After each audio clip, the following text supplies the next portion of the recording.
Hello दोस्तों, स्वागत है आपका हमारी आज की वीडियो में। तो चलिए चलते हैं कहानी की तरफ।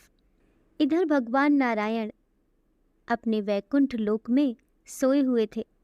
अचानक वे स्वप्न में देखते हैं कि करोड़ों चंद्रमाओं की क्रांति वाले त्रिशूल डमरूधारी त्रिलोचन भगवान शिव प्रेम और आनंद से उन्मत्त होकर उनके सामने नृत्य कर रहे हैं। उन्हें देखकर भगवान विष्णु हर्ष से गदगद होकर निद्रा से उठकर शैया पर बैठ गए और कुछ देर तक ध्यानस्थ बैठे रहे। उन्हें इस प्रकार बैठे देखकर श्री लक्ष्मी जी उनसे पूछने लगी कि हे प्रभु, आपके इस प्रकार उठ बैठने का क्या कारण है? भगवान ने कुछ देर तक उनके इस प्रश्न का कोई उत्तर नहीं दिया और आनंद में निमग्न हुए चुपचाप बैठे रहे। अंत में कुछ स्वस्थ होने पर गदगद कंठ से बोले, हे देवी, मैंने अभी सपने में भगवान शिव शंकर के दर्शन किए हैं। उनकी छवि ऐसी अपूर्व, आनंदमय और मनोहर थी कि देखते ही बनती थी। मालूम होता है जैसे भगवान शंकर ने मुझे स्मरण किया है। वे बोले, चलो कैलाश पर चलकर हम लोग भगवान शिव के दर्शन करते हैं। यह कहकर दोनों ने कैलाश की ओर प्रस्थान किया।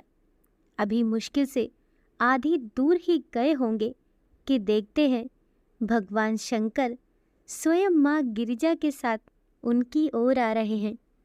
अब भगवान के आनंद का क्या ठिकाना, मानो बिन मांगे मन की मुराद पूरी हो गई हो। पास आते ही दोनों परस्पर बड़े प्रेम से मिले। प्रेम और आनंद का समुद्र उमड़ पड़ा। एक दूसरे को देखकर दोनों के नेत्रों से आंसू बहने लगे और शरीर पुलकायमान हो गया। दोनों ही एक दूसरे से लिपटे हुए कुछ देर खड़े रहे। प्रश्नोत्तर होने पर मालूम हुआ कि भगवान शंकर ने भी रात्रि में इसी प्रकार का स्वप्न देखा था। स्वप्न में उन्होंने भगवान विष्णु को उसी रूप में देखा था जिस रूप में वे अब उनके सामने खड़े थे। एक दूसरे के सपने के बारे में जानने के बाद दोनों एक दूसरे से अपने साथ आने का आग्रह करने लगे। भगवान नारायण कहते हैं कि आप बैकुंठ चलो और भगवान शिव कहते हैं कि कैलाश की ओर प्रस्थान कीजिए। दोनों के आग्रह में इतना अलौकिक प्रेम था कि निर्णय करना कठिन हो गया कि कहाँ चला जाए। इतने में वीणा बजाते और हरि गुण गाते हुए नारद जी वहाँ पर आ गए। बस फिर क्या था, लगे दोनों ही उनसे निर्णय करवाने कि कहाँ चला जाए। बेचारे नारद जी स्वयं उस अलौकिक मिलन को देखकर कुछ और कहने की हालत में नहीं थे। वे तो स्वयं अपनी सुध बुध भूलकर उन दोनों का गुणगान करने में मस्त थे। ऐसी हालत में अब निर्णय कौन करे। अंत में यह तय हुआ कि भगवती उमा जो कह दें वही ठीक है और सबको मानना होगा। भगवती उमा पहले तो कुछ देर चुप रही, फिर दोनों को लक्ष्य करके बोली, हे नाथ, हे नारायण, आप लोगों के निश्चल, अनन्य और अलौकिक प्रेम को देखकर तो यही समझ में आता है कि आपके निवास स्थान अलग अलग नहीं हैं। जो कैलाश है वही वैकुंठ है और जो वैकुंठ है वही कैलाश है। केवल नाम में ही भेद है। यही नहीं, मुझे तो ऐसा प्रतीत होता है कि आपकी आत्मा भी एक है।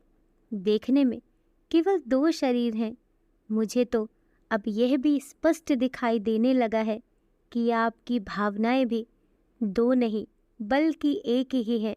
जो मैं हूँ वही श्री लक्ष्मी जी हैं और जो श्री लक्ष्मी जी हैं वही मैं हूँ। केवल इतना ही नहीं, मेरी तो अब ये दृढ़ धारणा हो गई है कि जो आप लोगों में से किसी एक के प्रति द्वेष करता है, मानो वह दूसरे के प्रति भी द्वेष करता है। जो एक की पूजा करता है वह स्वाभाविक ही दूसरे की भी पूजा करता है। जो एक को अपूज्य मानता है वह दूसरे की भी पूजा नहीं करता। मुझे तो ऐसा लगता है कि जो आप दोनों में भेद मानता है उसका चिरकाल तक घोर पतन होता है। मैं देख रही हूँ कि आप मुझे इस प्रसंग में अपना मध्यस्थ बनाकर मानो मेरी प्रवंचना कर रहे हो, मुझे दुविधा में डाल रहे हैं और मुझे भुला रहे हैं। अब यह मेरी प्रार्थना है कि आप दोनों ही अपने अपने लोक को पधारिए। श्री हरि विष्णु ये समझे कि वे शिव रूप में बैकुंठ जा रहे हैं और भगवान शिव ये समझे कि विष्णु रूप में कैलाश की ओर गमन कर रहे हैं। इस उत्तर को सुनकर दोनों परम प्रसन्न हुए और भगवती उमा की प्रशंसा करते हुए दोनों अपने अपने लोक को चले गए। लौटकर जब विष्णु बैकुंठ पहुँचे तो श्री लक्ष्मी जी उनसे पूछने लगी कि हे प्रभु, आपको सबसे अधिक प्रिय कौन है? इस पर भगवान विष्णु बोले, मेरे प्रियतम केवल भगवान शिव हैं। जैसे देहधारियों को अपनी देह प्रिय होती है, वैसे ही मुझे महादेव प्रिय हैं। इस संसार की शुरुआत में एक बार मैं और भगवान शिव दोनों ही अलग अलग पृथ्वी पर घूमने निकले थे। मैं प्रियतम की खोज में यही सोचकर निकला था कि जो मेरी ही तरह अपने प्रियतम की खोज में देश देशांतर में भटक रहा होगा, वही मुझे अकारण ही प्रिय होगा। फिर थोड़ी देर के बाद वहाँ पर मेरी भेंट भगवान शंकर जी से हो गई। जैसे ही हम मिले, मुझे लगा जैसे हम एक दूसरे से अलग नहीं हैं।